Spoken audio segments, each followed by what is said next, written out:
There we go. Recording in progress. Hey, good evening, folks. This is Paul, N0T, with the Front Range 6 Meter Group. And tonight we have Paul, N2EME, who's going to give us a talk this evening all about how to set up multiple receivers and radios. If you could, mute your microphones during this presentation, that would be helpful to avoid any background noises. So, Paul, are you still there? Yeah, I'm still here. All right. Let's see if I can mute the folks here. There, I think we got most people muted. Whiskey Bravo 8, Quebec Juliet Zulu. No traffic. Passing that is very unstable tonight. There we go. And I just muted that. So everyone's muted. And Paul, why don't you go ahead?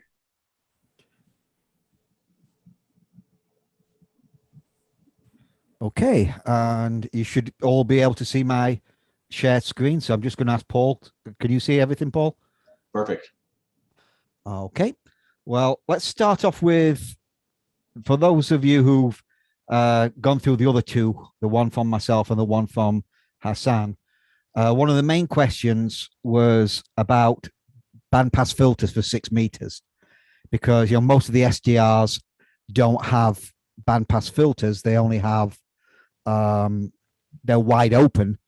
So after looking around, I found lots and lots of low pass filters, but very few bandpass filters. And talking to people, this seems to be about the best bandpass filter out there.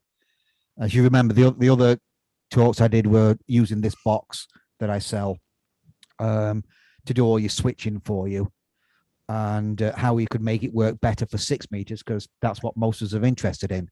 So this is the firm antennasamplifiers.com, and talking to people and asking questions around, this seems to be about the best bandpass filter for the price that's nice and easy to use. And the other thing is, during this, I don't like public speaking, so I want questions. And as I can't see many faces, apart from somebody dressed as Father Christmas, I don't get much feedback. So it's a little difficult to give a talk when you've got no feedback. So please feel free to stop eating, Joe, and hit the button at some point to ask questions. So again, that's just ending one of the last talks I did, and this seems to be one of the better bandpass filters. So now let's find how to move on. Okay, Paul's decided that this is going to be called Enhanced Multi Receive. So what the idea behind this is that you can receive more than one frequency using your SDR.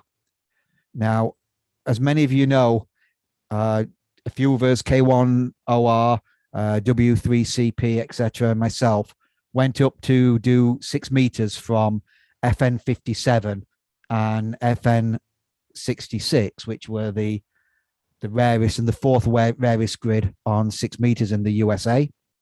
So this is just a quick look at what we took, and you can see the 6 meter tower and trailer, which is for sale. So if anybody knows anybody looking for one, this is now surplus to requirements. It's a motorized mast that just pushes up to 30 odd feet. And then on this one, you can see the 2 meter setup that we worked off the moon. And we mostly did EME on 6 meters and on 2 meters, and on 6 meters, we did some EME, but most of it was ground wave or MEEs or whatever other form. Now, there was one interesting decode from here, and we were decoded in ZL, which, from Northern Maine to ZL on 6 meters was pretty impressive. That wasn't via the moon. Unfortunately, we didn't complete with the station, but we were pretty impressed with that one. And again, this is the second grid we went to, which is in FN66. And as you can see, the weather in Maine is pretty crappy. One interesting thing is this, just where my mouse is at the moment, I think I can get it something better to point with than this. Here we go. Let's go with a laser pointer. This bit here, this side of the road, that's Canada. And we were just in America, but unfortunately we weren't allowed to go over there. There were cameras and everything on the lampposts, etc., to make sure that nobody crossed the border. So why did I start off with these videos? Well, these pictures. The next one shows John K10R, who was the chief operator at N2EME, as in he did all the operating, and I did sales and marketing. John did all of the operating, and which basically meant 16 hours a day in a chair for just over 2 weeks. Now I think we were pretty successful up there. You know, we did 1,300 QSOs from each grid square.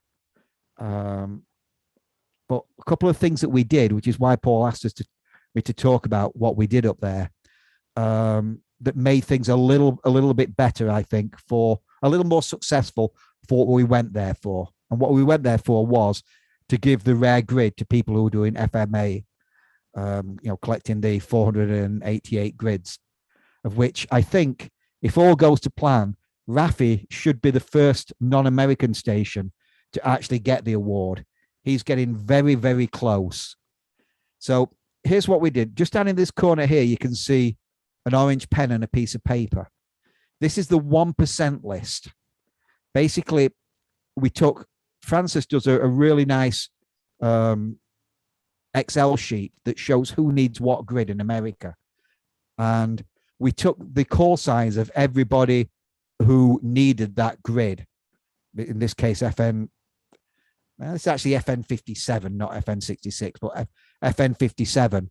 And every time we worked one, we marked the names off. But that had a couple of effects in that we knew to watch for these people. I wasn't allowed to operate. That was John's department. My job was to make sure that he knew that these guys were there when I would be watching lists. And when they popped up, I'd make sure he worked them, because these were the guys who needed it the most. And I want to say we worked something like 45 out of the 66 people who needed FN57. So I think that list was pretty successful.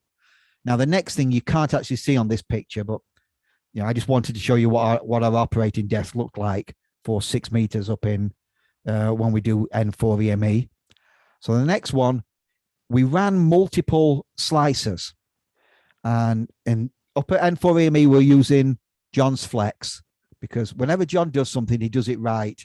And he wanted to bring his flex and his matching amplifier, because he had confidence that would work best, rather than myself, who I grab half a dozen things and hopefully bring the coax that matches them.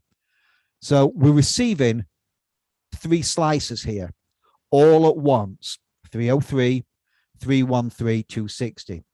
Obviously, 260 is Meter scatter, 313 is FT8, 303 is a frequency that the FFMA guys tend to use to get away from 313, because the guys looking for us up there were pretty serious, wanting that grid. And much as I'm happy to work anybody, these were the guys who they paid for the trip. Their donations, they said, hey, we're serious, will you please go there? And also, we didn't want to lose them in all the hash, particularly as we were there for 2 contest weekends.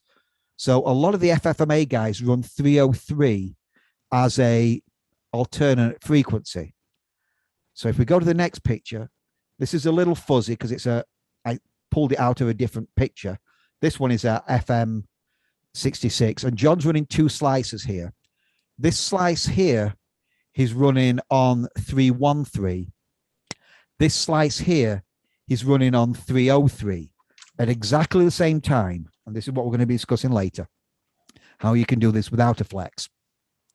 And so what happened was, if you called us on 303, we never transmitted on 303 unless we were called there. We stayed running the pileups on 313. But if you called us it would appear in red here, right in front of John's face on a 50-inch monitor.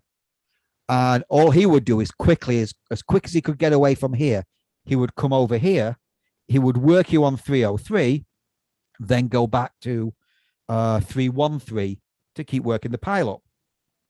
And I can think of one station, and he was the only station on the very west coast of California that worked us. And I remember one day he called for over 2 hours on 303. We were here running the pilot, but for 2 hours he called on 303. And as soon as he popped up, John jumped over, he worked him, went back to the list. And this, I think, was very, very useful for working DX. And I've seen that quite a few of the FMA guys are now starting to use 303 as an alternative. So if we move on to the next slide, this is the same equivalent, but using SDR Console. And as you know, I like SDR Console. I think it's the best of the software for an SDR. So what I'm going to do tonight is walk through the steps of showing you how to set this up. And also the slides will be available. I think Paul can make them available. He'll nod his head if he can, as a PowerPoint. And that way you can go through it step by step. So you don't really have to listen to me tonight. You can go to the pub or something else. But what we've got on here, we've got 6 meters, because this is a 6 meters. I chose the worst receiver, or the cheapest receiver, the $29 RTL USB, just to show what I can do here, or what we can do here. And what I'm showing you is 50 megahertz to 54 megahertz is all covered in this bit here. So you can see the CW there, down on the beacons. You can see SSB, and then you can see the digital modes up here. And then corresponding, you've got, that's 060, which happens to be a local beacon of mine. SSB, there was nobody on 260, nobody on 275, because the band was open at the time I set this up. And then you can see 313, 318, and 323. So that's the main frequencies that most of you will need on 6 meters. And they are all being received at once and all being decoded at once. So this is the same night I came down and just sat down one night and put all the pictures together. And as you can see, we'll start at the top. MSK, there's nobody. Q65, there's nobody. FT4, stations calling there. FT8, lots of stations there. And FT8 323, lots of stations there. You'll probably maybe see your own call sign there. So that with the radio set up like this, you'll be able to receive all of those at once. Now you can see that I've done 2 systems here. I've done WSJT and I've done JTDX.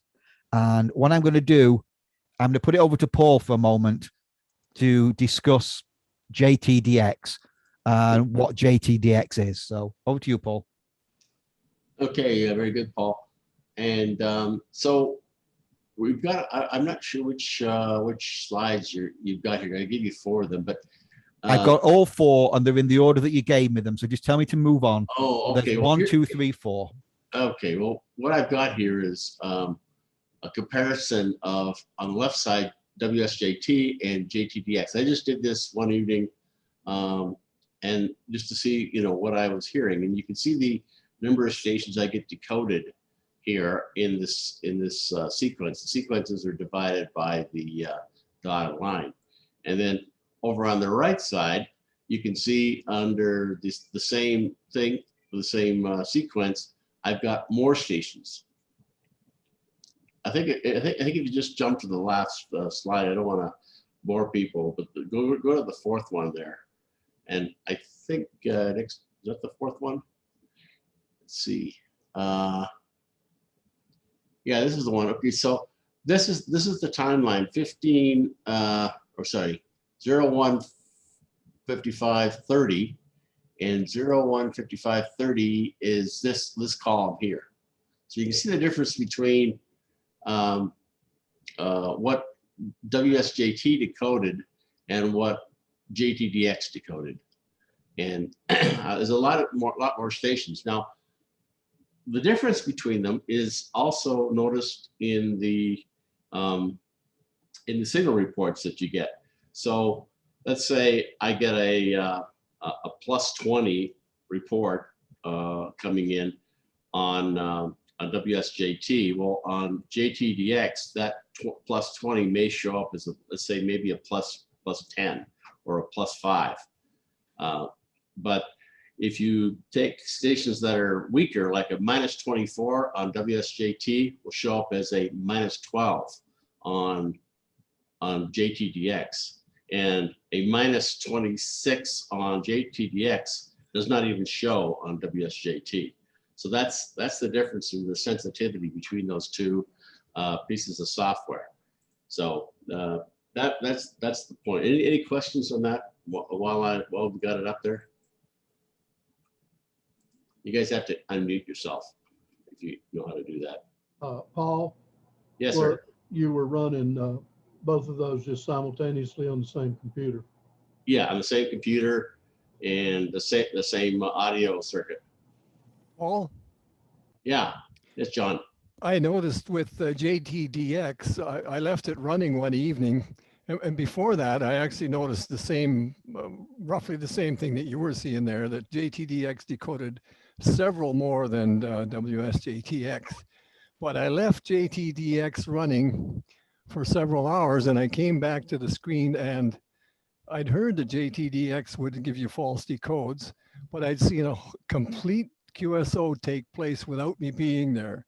All of the proper decodes and responses to complete a QSO on JTDX that never occurred. So there are false decodes with JTDX, and the -26 is a clue that it might be a false decode. But yeah, well, I have a JA on -26. I hope that worked. But I've completed contacts with a -26, which was a legitimate report too. So watch for false decodes in JTDX. Yeah, the other thing you got to notice as well is the JTDX, you can do multiple, you can use your computer more, is what I'm saying. In decoding, you can go on number of threads. I don't know if you're a computer geek, you might know what this means. But on computer threads, you can, FT8 threads, you can go up to 24 threads, which is, I'm only at number 2. And you can have like decoding cycles. You can decode up to 3 different decoding cycles. The result is that if you're watching between the two software, WSJT will decode a station quicker before JTDX does. And that's because there's a lot more processing going on. And the other thing is, you can notice it is if you take a look at your CPU occupancy on your computer, mine is hitting like when the band's really busy, the last station's on, mine will jump up to close to 100%, which is, I mean, I've got an i7 Series 3, and I'm making that sucker work with JTDX where WSJT wasn't working that hard. So that was something I noticed a lot. And there's a lot more things to change as well. You can change the amount of decoding that you want to do and so on to match your computer chip. But another thing with it too, JTDX doesn't always decode what WSJT won't. Sometimes it's the other way around. Exactly. Less often. Hey guys, I see Japanese stations coming in now. I'd like to throw a little bit of a comment in on what's Sure. being discussed here. Yep. I think part of this may be that the JTDX folks have already gone down the route of taking advantage of the advanced instruction sets and slicing that are available on the modern processors. This was proposed just in it, not really proposed, but rather the WSJT developers ask how many people out there had processors that didn't support the AVX instruction set. And this is an advanced signal processing instruction set that's been around for about 12 years now. So it's not like it's new. To say that people's heads starting exploding, you know, you're abandoning us, this and that and the other thing, it was absolutely ridiculous, the response that the developers got. And so the JTDX, because they are independent of the main development effort, gets away with a lot more than Joe and his crew does, because you have, you know, 100 people that have a Z80 and they're expected to support it. So just 2 cents worth there. Yeah. So if you got yourself a decent computer, and there's a lot of these refurbished computers that you can get on online that have pretty good i7 computers. Now, I haven't seen any i9s yet, but I'm sure i9s and i11s will be coming along soon. But the i7 is a pretty good machine if you want to work workstation. That's what I say. Anyway, that's. I'd like to kick in one quick comment, if I might, as well. Sure, Joe. I tend to go along with KFAT-QE, who talks about these funny little numbers. I think it's pretty easy to estimate what the signal power is in an FFT bin bandwidth. What I don't understand is, where do they get the noise number that they use to compute the signal to noise ratio? Exactly. That's that to me, I don't know if perhaps they pick it up during that second and a half or so period when nobody's supposed to be on the air, or how they get it. But I can answer this one because I've been down inside the guts. Oh, great. It is, well, if you take a look on WSJT-X, I'm listed as one of the developers, but I've never done anything in X. I did a fair amount in straight WSJT. It is not a signal to noise ratio. It is a signal to everything else ratio. So yeah, well, I mean, any signal you don't want is noise. Well, yes, but what I'm getting at is, it is not a hard number that tells you anything, because what it is in the power. It is the power that's in the particular signal you're looking at compared to the power that is in the whole pass band. And that is every other signal. It's any noise, it's anything else. So it's not a signal to noise ratio. It is a signal to everything else ratio. So that's where they're getting it from. As they're going along, it's taking all the bends and figuring out what's in them. That gets summed up at the end, and the ratio is dB equivalent of the difference between everything else and the particular bends that you were interested in. Okay, thanks for that. That clears up a lot as to what's going on, and it certainly it explains some other things I've observed. It is effectively a number without a whole hell of a lot of meaning, and anyway. I absolutely agree with that. No meaning. Yeah, Paul N2EME told me when I was first looking at SDRs, he said, whatever you do, don't worry about the S meter. Don't worry about the dB reports. They don't mean anything. So, well, I mean, the program has no idea what your S meter reading is. I mean, since there's no connection, if you will. Yeah. So it had to be something like what you're saying. Okay, thank you very much. You're 5'9". Please repeat your call sign. I didn't get it. Yeah. There's another interesting button on JTDX. It's a filter button, and what it does is it places a filter around the frequency that you're listening to. So if you have a lot of stations on, and there's maybe some distortion in the audio circuitry because of the other stations, it blocks those other frequencies away, and somehow it seems to make I was able to copy a station that I couldn't hear earlier. So I'm not sure exactly how it works. I'm sure Bill's used it before, the filter button. I don't run JTDX, so I've never Oh. used that, but I have done it with the filtering on my Flex and just narrowed down what's in the passband to just the particular FT8 signal that I was interested in. Yeah, I've done that with my 592, and that means from what was just explained, that technique then will really work, because you can, some of the stronger signals, you can just push them out of the passband, and that'll improve your signal to noise ratio considerably. Yeah, and then when you're finished the QSO, the filter comes off, so you can hear the rest of the guys on there. So it's just a little added bell and whistle I like on JTDX. But if anybody wants to know how to set it up, or I've got the optimal settings for it, I can share that later on with anybody. Well, Paul Great. did the speech on JTDX, because I don't know a lot about it, but I do know that it's got like an IMD filter in it, where you can select, you know, stations that you don't want to receive, and that way, you know, or stations that you've already worked, they won't come up again. So that way, you don't quite get as much. You know, you've got 30 stations here, and you know, if you've worked 10 of them, they wouldn't appear there. So I think that I do know that little bit about it, but that's why you gave the talk on it, because I don't really know much about it, other than I wanted to set both systems up in tonight's talk. So with that, we'll go to see what surprised me and see what's next.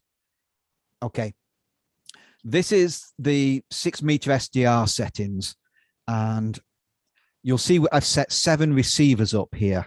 You will also see that I screwed up on some of my pictures, and there's only 6 receivers there because I forgot about FT4 until I got to the very end. But what this is showing is that each receiver, 1, 2, 3, 4, 7, and what it's receiving.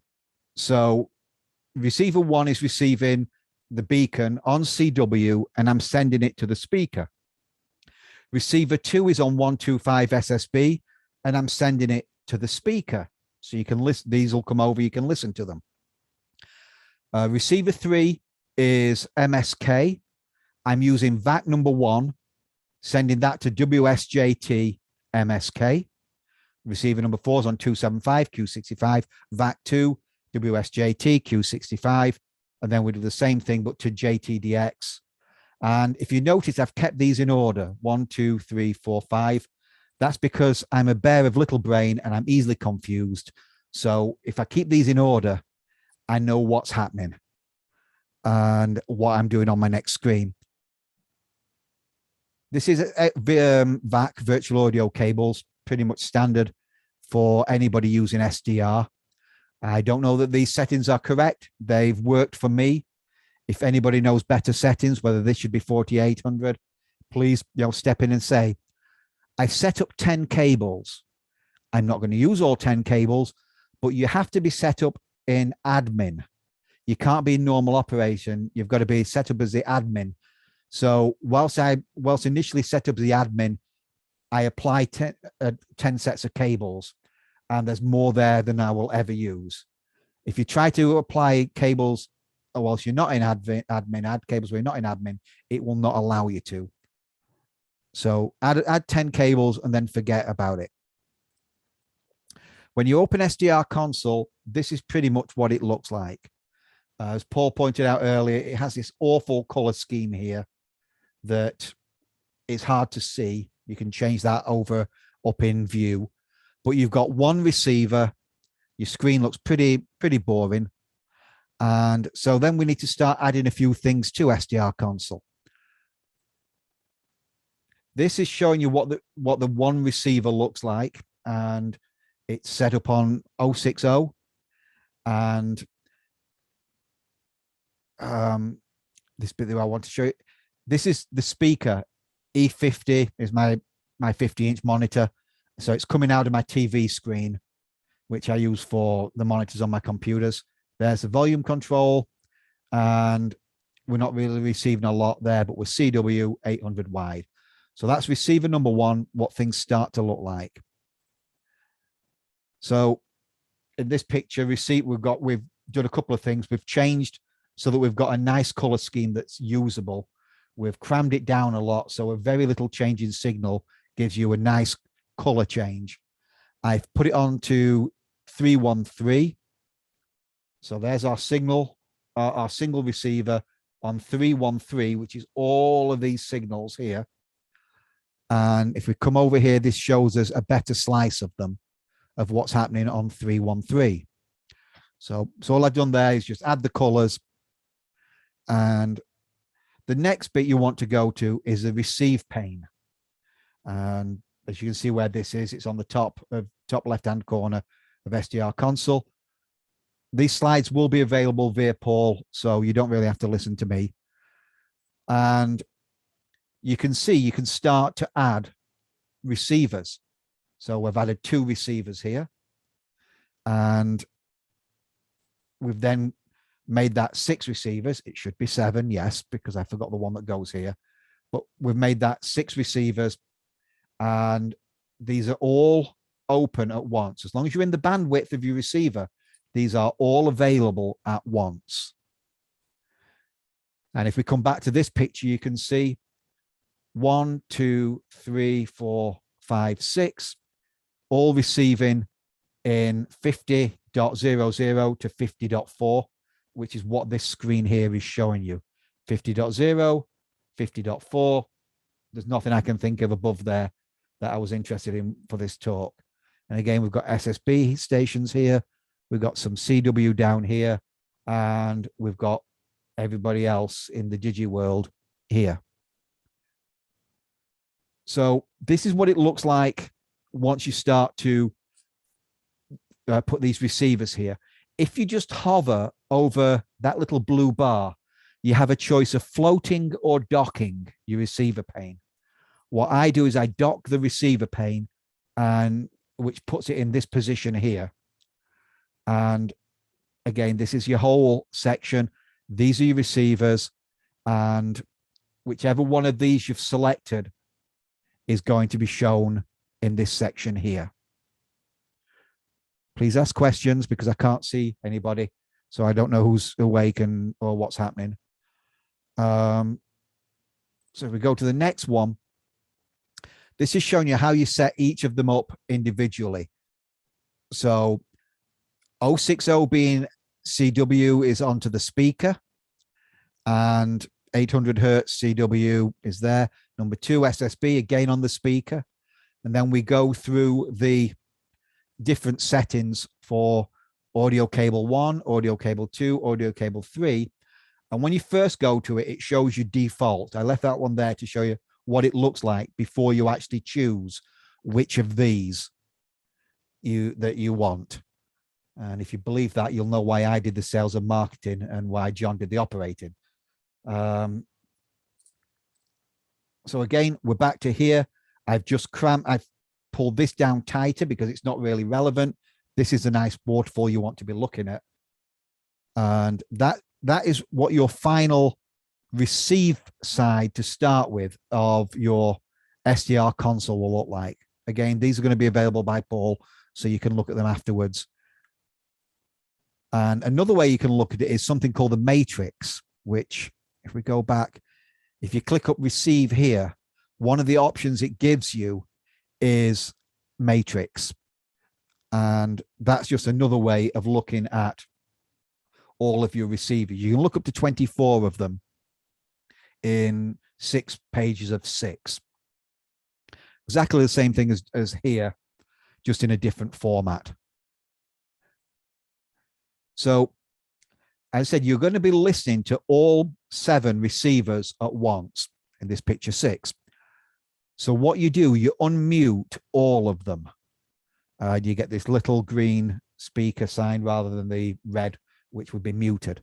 That says that every one of those is sending its sound out where it ought to. Now, you're going to run multiple SJTs or DXs because, as you saw earlier, we had 5 of them running. So you've got to set up different ones. If you notice, I changed the name on the screen here on the shortcut. So this is changed to WSJT-X 260 MSK. So I know what it is. You then have to change the rig name here to match. And the only thing that's complicated on here is there are 2 spaces just there, not 1. So I've messed that up a few times, but I've only put 1 space there and it doesn't like it. So again, you change your target to this and you change that to match up there. And if we go over to JTDX, exactly the same thing. This one we're setting up for 323 FT8. And again, when we come back over to here, you can see I've changed the names of them on here. That way you can run multiple instances at once. If you don't go back and change this, it will come up and tell you that you can't do what you want to do. So this is the whole secret to getting everything done. Make sure you label them here and you change the names on here. So we're back to this picture we looked at earlier. This is going to be a nice short talk. We're receiving all of these at exactly the same time. And so you could actually, if you wanted to, you could have, as Paul N0 N0T has, you could actually have FT8 JTDX here and FT8 313 WSJT here and compare them side by side. You just have to give them the same virtual audio cable. So that, hi Larry, that gives you just a picture of again of how they all are, but this time with 7 receivers, because I remembered the one that I was missing. But that's only your receive side. What you need to be able to do is what we did up in Maine is just 1 click, or in this case with SDR Console, it's 2 clicks. You want to be able to jump between each of those receivers. So between 313 and 303 in the case of FFMA, you want to be able to do that with just 1 click. How do you do that? This is the bit I'm not good at because my radio doesn't require me to do this. So I had to grab a TS2K out and try and work out how to do it. I use an Anon and it's slightly different. It's all built into the program. But you use Omni Rig and you start a program called External Radio. And what that does, that allows SDR Console to track your radio. So how do we do that? Let's go into this one. In SDR Console, if you go to View, you have more options, which is here. So View, more options, and these are the things that you don't often see when you start with SDR Radio. It has a great satellite program that runs with it. But these, you can select the options. So in this case, you would select External Radio. And it says, well, it can't start External Radio because it doesn't have Omni Rig. So show me the Omni Rig homepage. And it takes you to the Omni Rig on homepage. There are a few other little programs on here, such as CW Skimmer, etc. But this takes you to Omni Rig and it shows which radios, etc., run with Omni Rig, this version of Omni Rig, which is 1.9. You then go to the download and you download Omni Rig.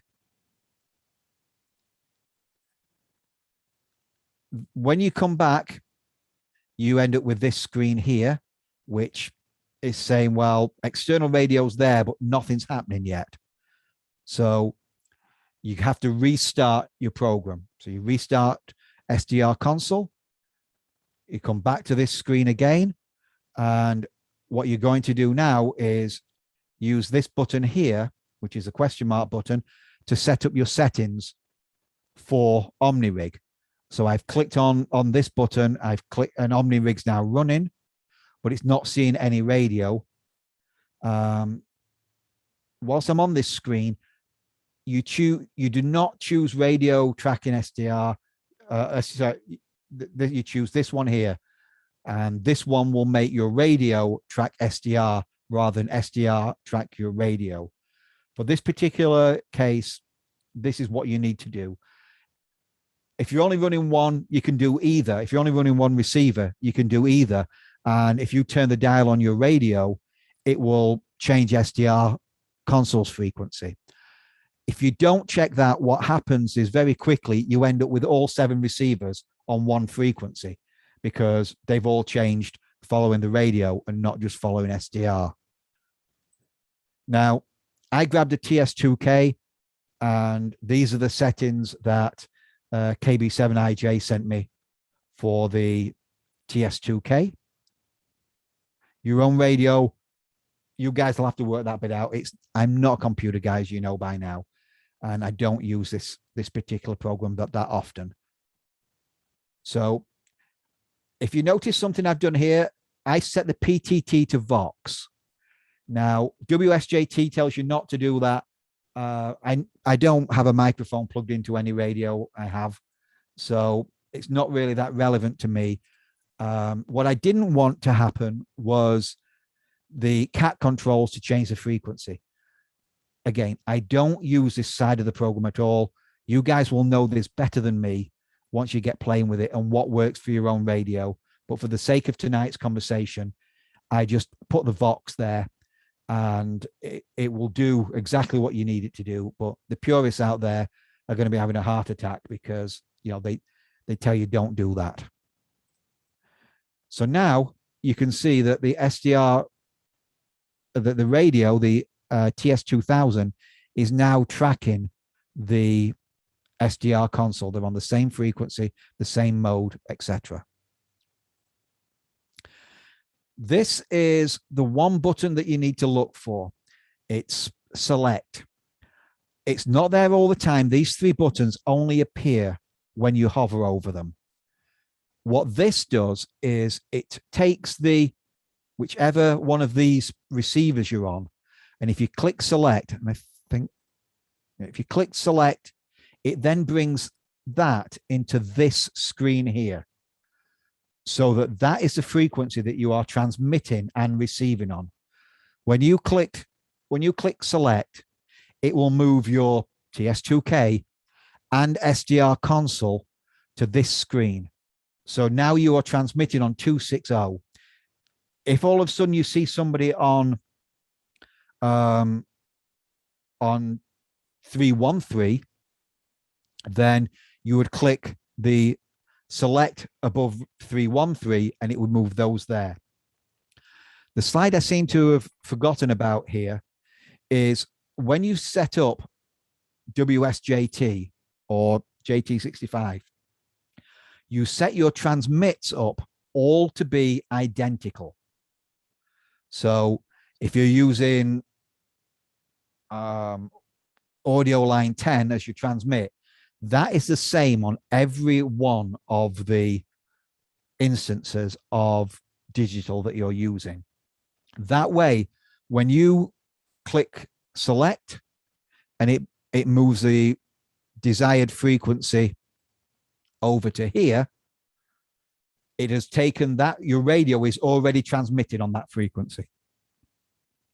So if we go back here, so if you're watching this and you see K6 EID and you want to work him, but your radio is on this frequency, all you do is you would click on receiver number 7 in SCR Console. You're on this frequency, you're working him already. And right, that was a very quick run through. Now, please have questions.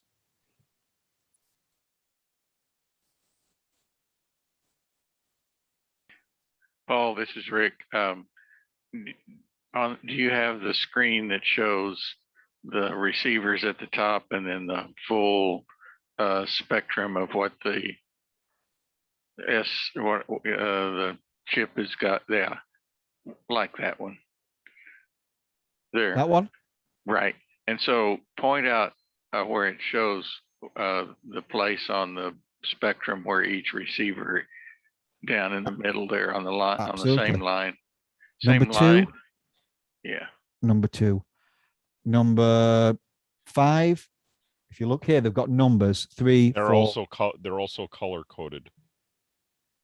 Yep. You got, somebody's just pointed out, you've got the color codes here, and you can fill these in. You can make these color codes up here solid, so they're easier to see, and it will make them solid here. So this is, these are all close together because there are digital ones. And if you click on, if you hover where I am here, that select, mute, etc. button will come up there. So if I want to operate on 313, I would click select. It would come up here, and the radio is transmitting and receiving on that frequency. You're still receiving on all of these, but you've changed your transmit frequency to match here. More questions, please. I got one for Paul. Bob W4ZST. Paul, did you say how much computer power you were running? If we look in the bottom corner here, 9.5%, 9.2%. Oh, I mean, like, you running an i7 or? This particular one I did this night on is a $200 NUC that I picked up the other day. It's an i5 8th generation. Okay. And as the other Paul says, used computers are cheap. So I paid $200 for this little NUC, and it's 9%. So I think I'm doing quite a lot of computing on it, doing all of this. And the normal computers I use, and they will do this, but it just happened to be, this was the one I threw on that night. A normal one will do, I normally use a 3rd gen i5. Okay, you're holding something up. Go ahead, Bob. This is it's not a NUC, but it's a Dell small form factor i7 that I just got. So I believe this will be suitable. Yep. Yeah.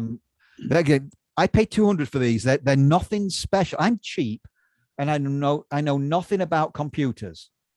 Ask Bill and Rick and everybody. They're the guys that sort my computers out for me. I have ideas, and then look for other people that know what they're doing. But these little NUCs, if you don't know them, I'm looking at the one in front of me. It's 4 inches by 4 inches by 2 inches. And that's, they go on the back of a computer screen or thrown on your desk or in your backpack or whatever. They're nothing special.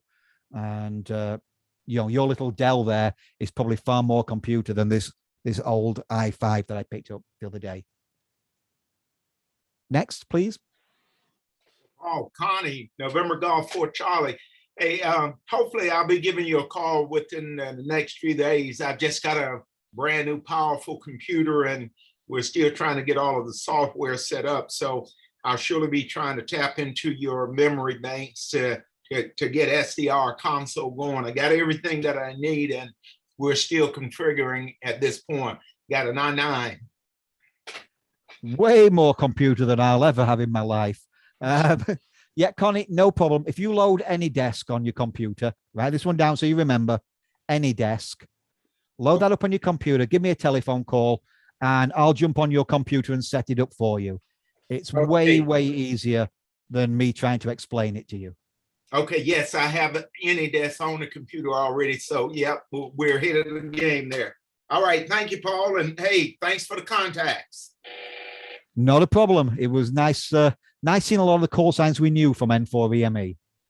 Yes, indeed. Thank you.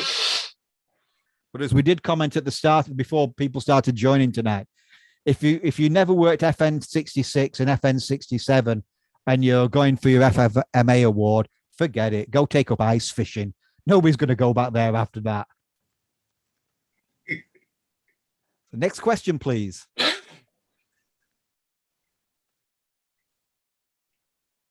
No? Well, I guess that's it. Back to Paul, N0T. It's N0T. I know what it is. That's why I call you No T, because I can never get it right, even when I type it in an email. You're not the only one. Everyone else does the same thing. That's one of the problems. But everyone just calls me Nude anyway, so that works out great. That's super, Paul. That was a great presentation. Just one more question from me is when you're running JTDX in those configurations, do you remember like how many threads you were running and how many cycles you were decoding? Whatever came standard, I deliberately made no special changes to anything that I did to take these pictures. So everything you see is exactly how it is coming out of the box. And again, the reason I chose the RTL was because one, Bill likes them because that's what gets him that's what he can receive on rather than his flex. It works better for him.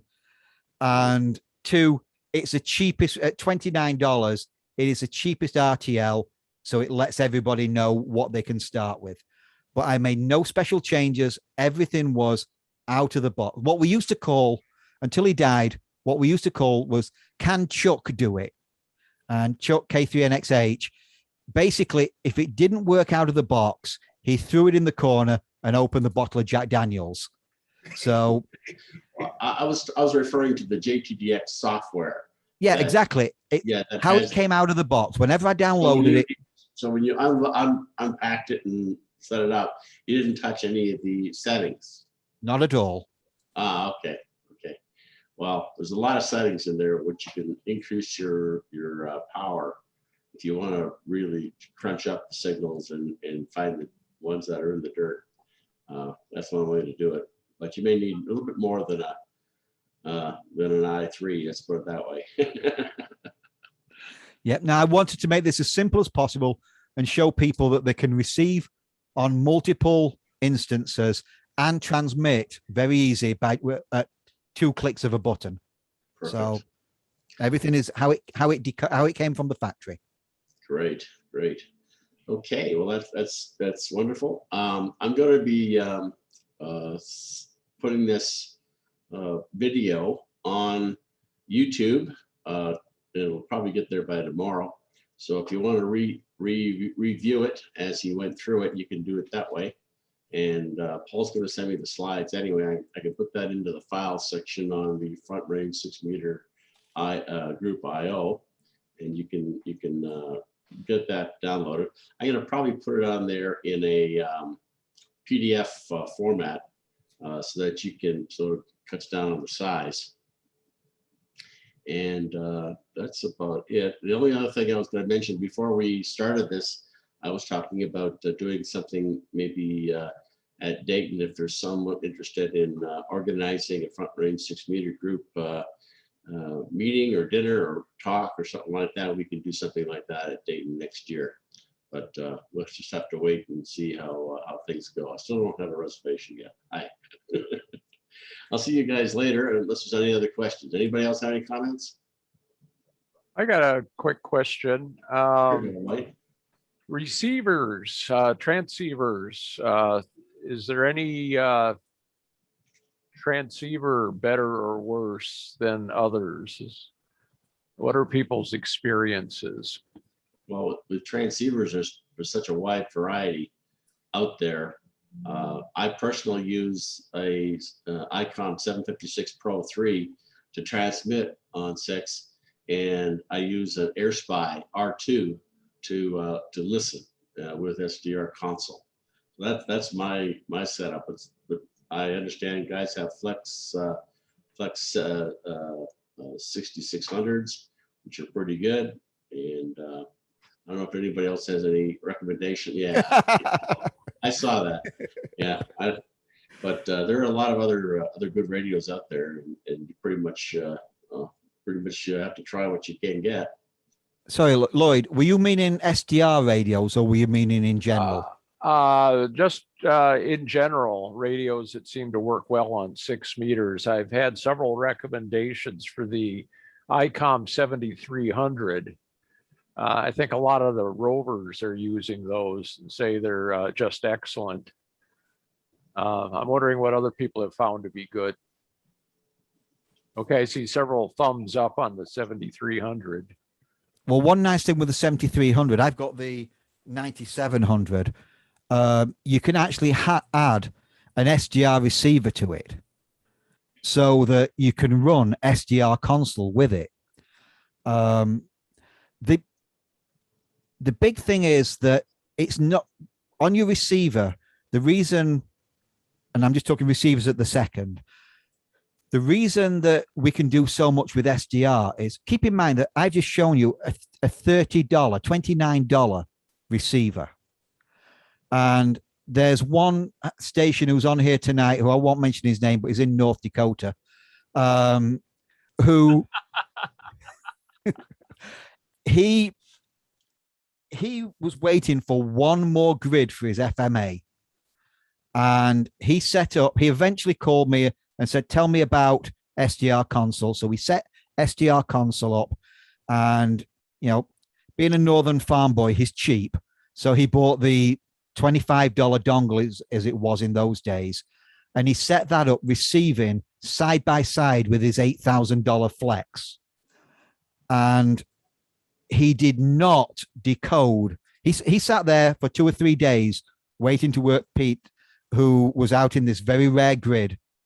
And the band opened for just a couple of minutes, and he never saw the station on his Flex at all. He's got an $8,000 transmitter now, but he did decode him on the $25 RTL. Why am I saying that? I'm not against Flex or anything. All I'm saying is, if you can run SDR Console, it's a software baby. There is something special in there. And Lance may want to comment on that, because he called me one day when I was out running to ask me about these things. And we spent a couple of hours setting, again, the cheap RTL up for him. And go ahead, Lance, because that was just before you went to Christmas Island.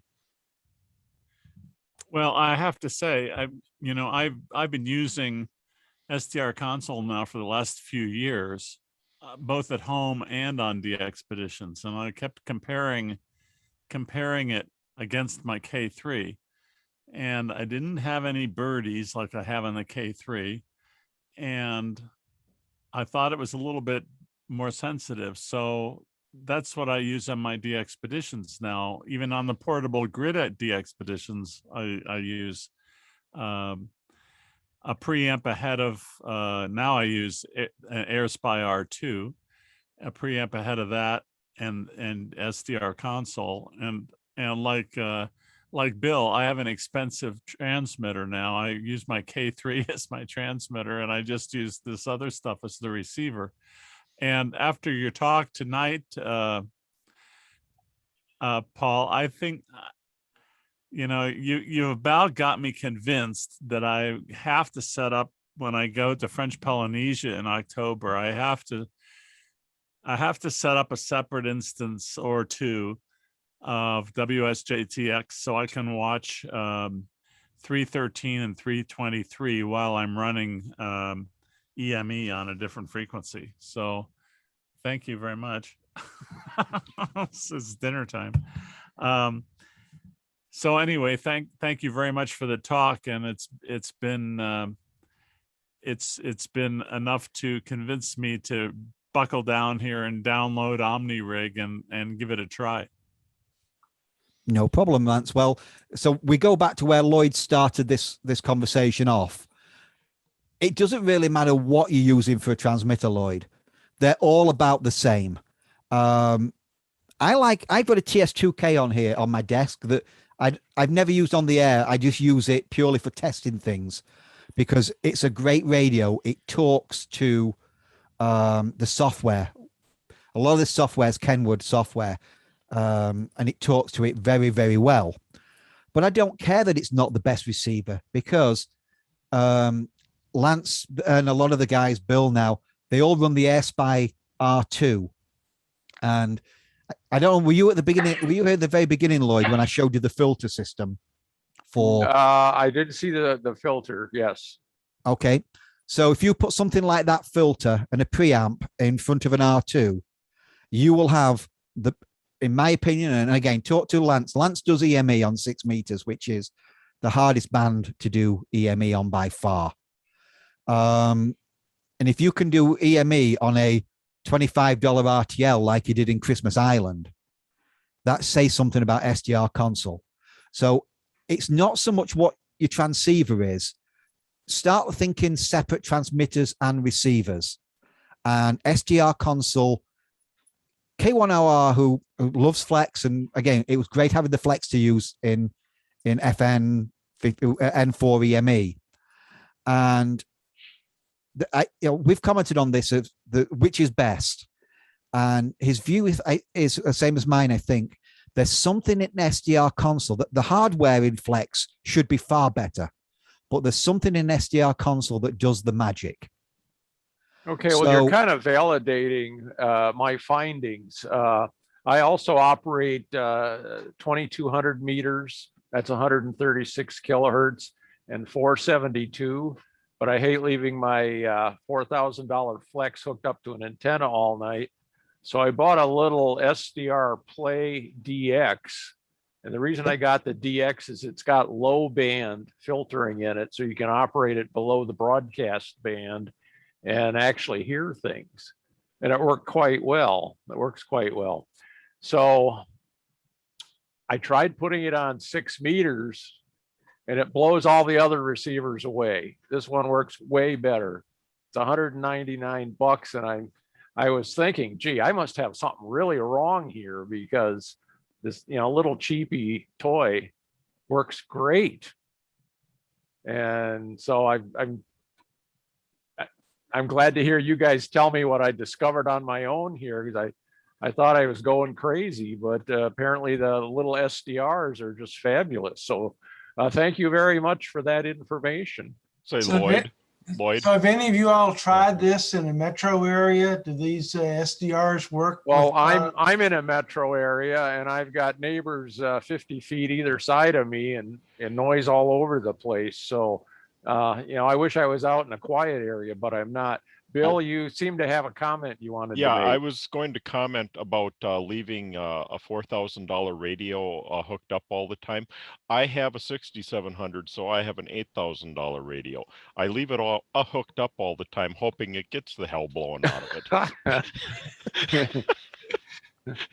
Well, I'd love to have a 6600 anytime if somebody would give me one, but I can't.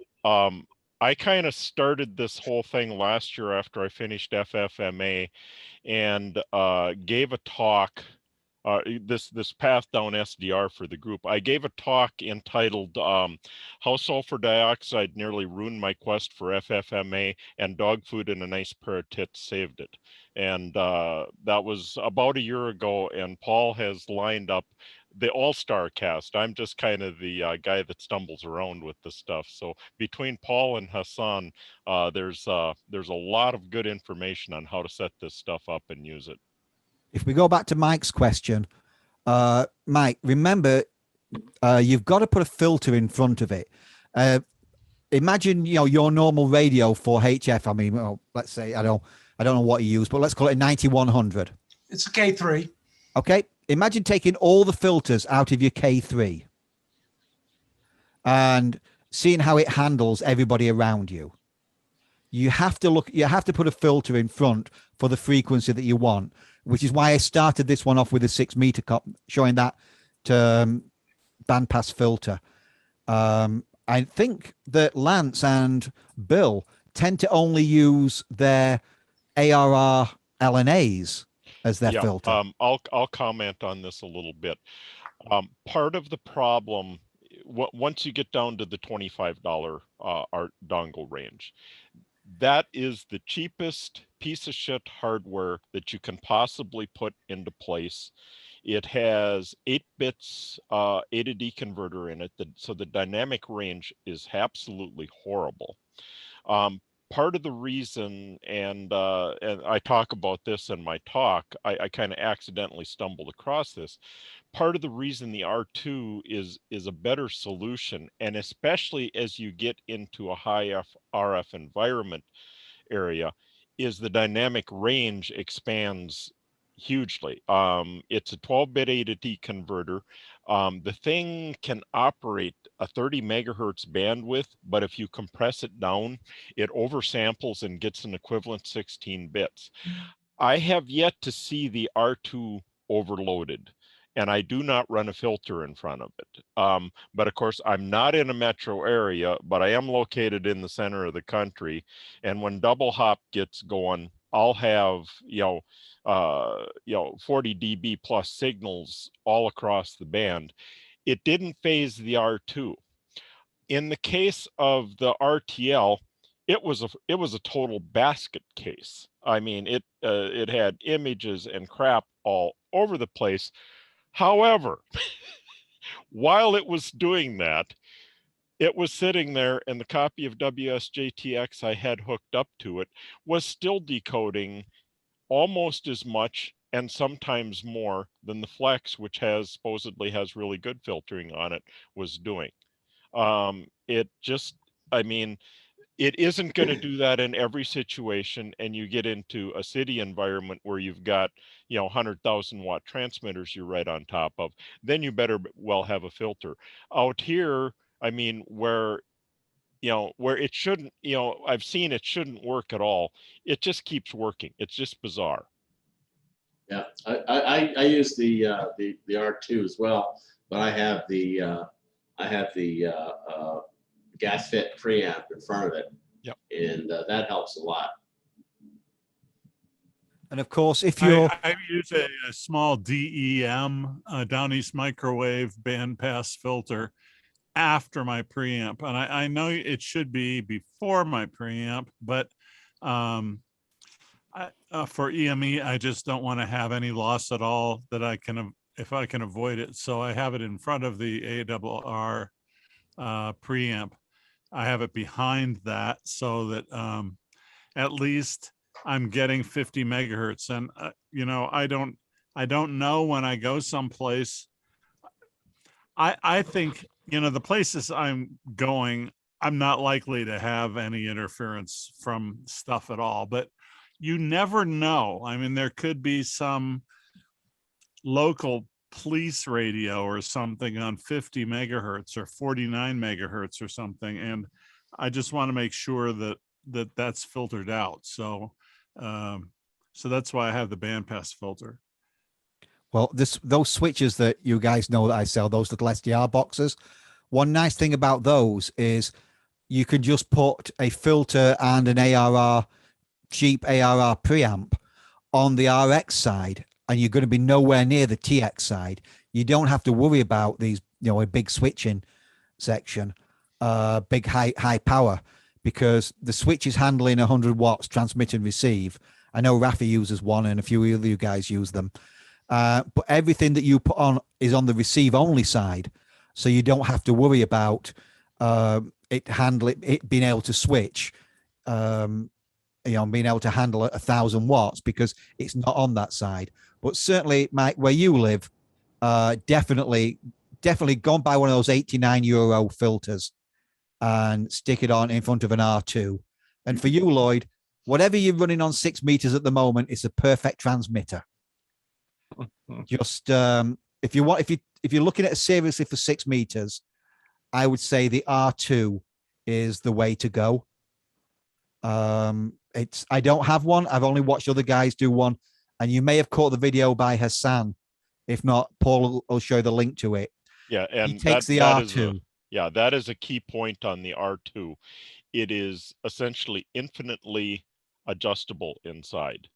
And Hassan has done a ton of work figuring out what works best as far as the various gains in it. And so if you just take it out of the box, you'll be disappointed. If you Hassanize it, it will be the best receiver you've ever seen. And that brings up a good point from Bill there. On an SDR receiver, these things have buttons that you can, knobs and selections that you can make. Your normal TS2K that I have in front of me, it's got an on-off and it's got a volume control. And they're my adjustments. With SDR console and an R2, you could get lost very easy. And I've watched Hassan and Rich. They've sat there morning after morning and going through the settings to get them right so that you and I didn't have to. And then Hassan did a really good video for this club, showing you what the settings should be. Yeah, but Lloyd, it should be on YouTube, so you guys can see it on our YouTube channel. Perfect. But Lloyd, just go with whatever you've got. Get yourself an R2, and and a filter in front of it if you're in that sort of you're in a metro area, you said, and follow Hassan's settings, and you'll have the best transceiver. Because transmit, all it's going to do is just send out FT8. So, it's difficult. When I started telling people about this, and Bill was there at the beginning, it took me a long time to convince him, to get an RTL or get any other SDR other than his Flex, because, he was drinking the Kool-Aid. And it was only when he got started and with it that he realized that, well, I do talk a load of crap most of the time, but occasionally there's some good in it. And then when Lance went to Christmas Island, I think he made a comment somewhere that the reason he did so well at Christmas Island was SDR Console and what that would do for him. It also works very well in the city because it's got a great noise blanker. It gives me at least 5 dB. So just to let you know. All right, guys. I think we've. One more quick question for EME, Paul. Okay. Paul, earlier when you mentioned about using the SDR with the 7300, you were talking about using your interface box. No, actually, no. I was talking about using the PTXR 7300. It's PTXR do a little board that goes inside the 7300, and they do one for the 9700 as well. And this little board goes inside. It's got an amplifier circuit with it, and it gives you an output to your SDR as well as to your keeping the radio as normal. So in the sake of the 9700, I have an SDR output, and I can listen to 2 meters, 70 centimeters, or 1296 on an SDR, as well as listening to it on the actual radio itself. The same version, the same board is available. It's called the PTXR 7300. And that goes inside your 7300 and gives you a little SMA coming out of the back that you can connect your SDR to. And that gives you the advantage that you can use SDR Console. Unfortunately, with the ICOMs, you can't use SDR Console with the ICOM radios because the output's not right. But if you connect your R2 to the back of your 7300, well, then, boy, do you have a good 6-meter radio. Okay. Thank you. I had not heard about that PTXR board. I'll look at that. But your box would also do the same thing. Yes. Yes. Okay. Yes, it does. The difference between my box and the PTRX 7300 is my box was designed more for older radios where the 7300 has got a great receiver in it. You just can't run it with good software. So the PTRX allows you to run both at once, both the radio's receiver and SDR consoles. But with my box, you can only run one. But again, after the first time you try it, you're going to try them side by side. And then you're going to say, why the hell am I bothering listening to my 7300? All I want to listen to is my R2. So, my box then does that for you. Thank you. No problem. Oh, I have a quick question. This 7300 is made by ICOM, is that right? It is, yes. So has ICOM fixed their RF full power spike random spikes that they used to have on the earlier radios? So what about those Bears? That what a game they played the other night. I have no idea. I've blown amplifiers up with my 746. I've blown SSPAs up with that spike they had in the past. I I don't know. I'm not the guy to ask for that one. I've Yeah, not 'cause noticed that, Lance. I've been running Okay. 7300 for a couple of years, both with a tube amp and 3 different solid state amps. And we've never noticed anything with our, W4NH contest group. I know TE Systems used to send, with every amplifier, send out a yellow slip that said, do not use with an ICOM transceiver or you're going to blow it up. That's how notorious ICOM was. And I have a 706 as well as an IC 746. And I know I had to do special stuff to try to limit them with the ALC, but I just wondered if they have solved it. And I suspect that they have, if they're building the radios entirely differently now than they used to. Not to What I mention would, that's the hottest selling radio in the country for at least the past 3 or 4 years. what I would do in the past, Lance, is I would put a 10 dB pad or however many dB pads on a heat sink so that I ran my radio at full power and the pad absorbed any spikes. So if my amplifier my Larkin wanted 10 watts drive, I'd turn the ICOM up to 100 watts, have a 10 dB pad in there, and just let the pad absorb the heat. And that way I call that cheap insurance. Yeah, the rig has to work really hard that way, but that's what I did as well. I have the W6PQL amps, and I found the standard 10 dB pad was not near enough. And I was able to tweak them a little bit with about 15 dB of attenuation between the flex radios and the W6PQL amps, so that it wasn't getting blasted. Quick But I will say question the about, same. oops, Go ahead. sorry, quick question about the virtual audio cable. I wonder which program specifically you were using. I looked up, was trying to look some up, and it looks like there's a bunch of them available, some for free and some not. Yeah, the one I use, and the pretty much the standard one, is called VAC, Virtual Audio Cable. It's by a gentleman whose name you are not going to be able to pronounce. So, when you look at it, unless you're Russian and Polish and German and whatever else is perfect, look for one that's unpronounceable and buy the cheapest version that it does, which is like $30. That is all that you need. You don't need the good version that comes with all the support. Just buy the cheapest version possible. Do not Okay, use the thank free you. version, because the free version about every 30 seconds has a nice Russian female voice saying, please pay for me. And that will go out over your digital modes. Oops. Yeah, I'm careful of that.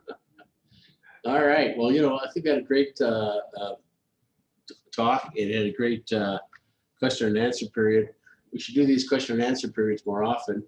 Maybe just do one evening, just have Q&A, because there's a lot of questions folks have and that's common to everyone else.